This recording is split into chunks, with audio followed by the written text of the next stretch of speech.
Jordan Belfort once said, "The only thing standing between you and your future is what you keep telling yourself as to why you cannot achieve it."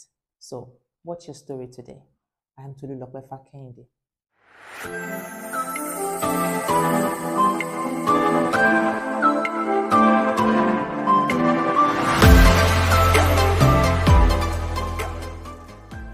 My mentor once told me, if you're going to tell yourself a story, it better be a great one. There are already so much stories out there that one cannot control. But then, we can begin with what we can control.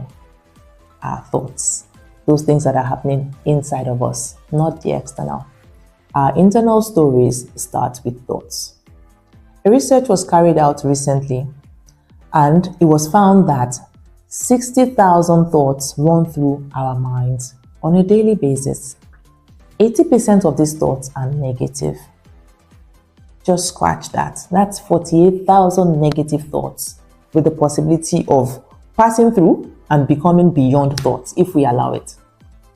Just imagine how many thoughts were running through Thomas Edison's mind as he kept performing the experiments, one after the other. We would call it failure. Some of us may have even given up and thrown in the towel.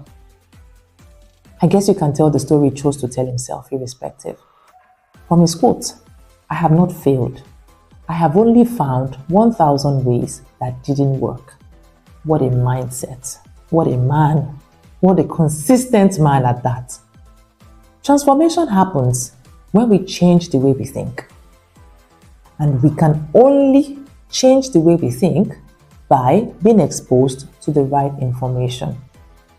The right information always impacts who we become or the kind of information we expose ourselves to. If we listen to daily news or catch up on papers without filtering what is required from what is not, that has the tendency of building up fear.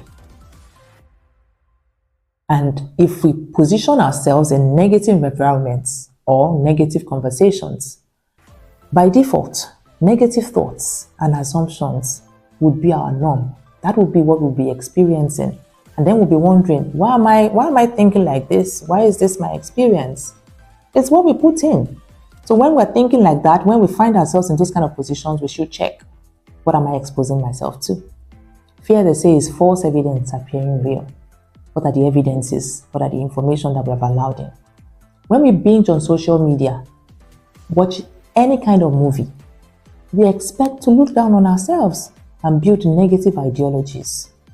It is key that we stay away from extinguishers. Imagine you lighting up your fire and you approach an extinguisher. They just blow it and it's off. No, we don't want to be around such. And we shouldn't be one as well. Because it's easy to tell. It's easy to say, okay, don't do this. But we shouldn't also be that kind of person. Information that we're talking about is garbage in, garbage out. It's also treasure in, treasure out. You choose what you want. Positive environment or conversations will expose us to hope, faith, and trust.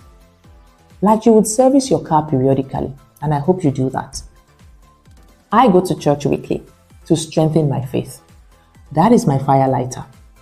Look for your fire lighters. What lights your fire? What keeps your spark going? Read. It's not easy to read, I know. We have to position, we have to focus. But we have to do what we have to do because that's how we boost and become. Attend conferences. Learn from others from which you can see possibilities. Those who have been able to achieve what we desire. We can see possibility through them. When we see that, okay, this person has been able to do this and this is what I dream to become, then it builds my hope. I want to be around those kind of people. Internet is a tool that can either build or destroy, depending on what prompts we use. And in these days of AI, you know about prompts. Put in the right prompts, you get the right results. Put in the wrong prompts, you get what you get. When last did you invest in yourself? I'm not talking about clothes, hair, cars or shoes, but the real you, your mind. When last did you really sit down and think, okay, so what can I do differently? How can I pay more attention and invest in myself? Being intentional with the environment and information we let in will do a number of things for us. It's going to dethrone the wrong thoughts. It's going to dethrone the wrong ideologies. It's going to dethrone the wrong perceptions. And in the same vein, it would elevate the right thoughts.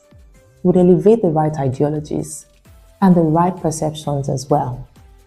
Remember, we spoke about garbage in, garbage out, treasure in, treasure out. Now, how do you identify these right thoughts? What are the signs? How do you catch yourself in the process? A right thought is true. It's not a lie. It tells you who you truly are, who you should be. A right thought is honorable. It doesn't deplete your self-worth. A right thought is reputable. It is of great respect. It gives you respect. It makes you feel respected. A right thought is authentic. A right thought is compelling. You want to do more. You want to achieve more. You want to push yourself. A right thought is gracious. When I make a mistake, for example, and I process it and I don't regard myself as a failure, that's a right thought. I'm gracious to myself and I want to do better.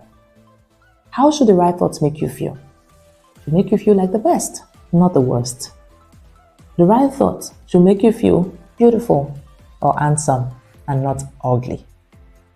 The right thoughts should make you feel worthy of praise and not insult. You shouldn't be the one insulting yourself and putting yourself down. Even when we make mistakes, we shouldn't put ourselves down. We learn and we move on, we dust ourselves, but we don't insult ourselves. These are checklists to help us catch ourselves and identify those stories or thoughts. If it doesn't tick, then think again and make the necessary adjustments. All of us are on the journey, on this self-discovery. We're on the journey of transformation together, and every day we become better. It's time for affirmation. Will you join me? Let's do this together. I am on my transformational journey. Yes, I am intentional about the thoughts, the information, the environment that I expose myself to. I will think the right thoughts intentionally. If I have to tell myself a story, it would be a gracious and compelling one. And that's it. We should be the ones telling ourselves gracious and compelling stories. Telling ourselves that we can do this. Remember, just like the food we eat directly impacts our health and our body composition, what we allow into our minds through thoughts from information that we let in. At the end of the day, information that we view, information that we hear, information that we see or process would eventually impact our mindsets too and determine who we become. I'm excited to be on this transformational journey with you. Why don't you watch this video again to hear what you may have missed the first time? Let it sink in and decide on what you would apply today. Subscribe if you haven't subscribed yet. Like and share with friends and family. Let's collectively build a community of whole people. Together, we've got this.